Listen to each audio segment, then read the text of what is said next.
اغفر لنا وارحمنا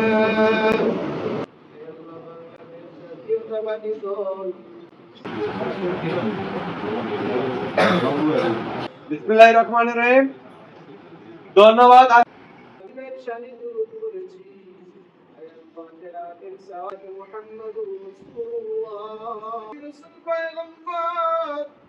যত মুমিন মুমিনাত খবর পর্যন্ত হাঁটিয়ে গুলো পৌঁছে দাও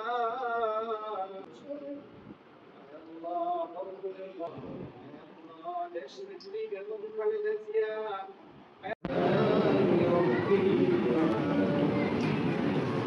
কে বিজয়ী হয়েছে কে পরাজিত হয়েছে এটা দেখার এখন আর কোনো সময় নাই। এই দেশকে এগিয়ে নিয়ে যেতে হবে।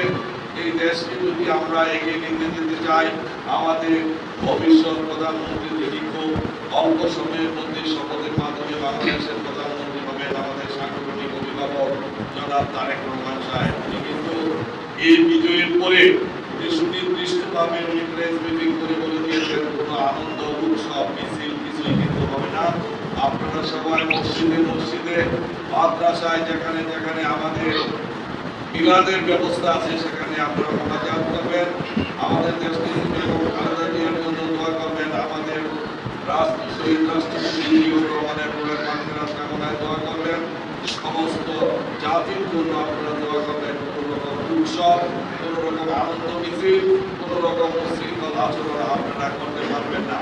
এর দায়িত্ব কিন্তু আজকে জাতীয়তাবাদী দলের। সুতরাং জাতীয়তাবাদী দলের সমস্ত সৈনিকের উদ্দেশ্যে বলতে চাই, এই দেশকে শান্তিতে রাখার জন্য, এই দেশের মানুষকে শান্তিতে বসবাস করার জন্য, এই দেশের মানুষ যে আস্থা এবং বিশ্বাস রেখে ধানের শীষকে ভোট দিয়েছে, সেই আস্থা এবং বিশ্বাস কিন্তু ধরে রাখতে হবে। তারা ঘোষিত করেছেন তিনি আমাদের আগামী দিনের রাষ্ট্রনায়ক তারেক রহমান। তারেক রহমানের বার্তার সাথে ধারাবাহিকতা রেখে একটি কথা বলতে চাই।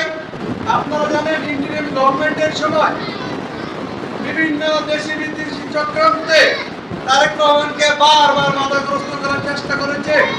তিনি কিন্তু একটি কথা বলেছেন, ষড়যন্ত্রের হয় নিষেধ, সজাগ থাকো বাংলাদেশ। সুতরাং সকলকে সজাগ থেকে আগামী বাংলাদেশকে সুন্দর সমৃদ্ধ করার জন্য একযোগে কাজ করে যেতে হবে। ৭১-এর স্বৈরাচাররা আবারও কিন্তু মাথায় জ্বালানি উঠেছে।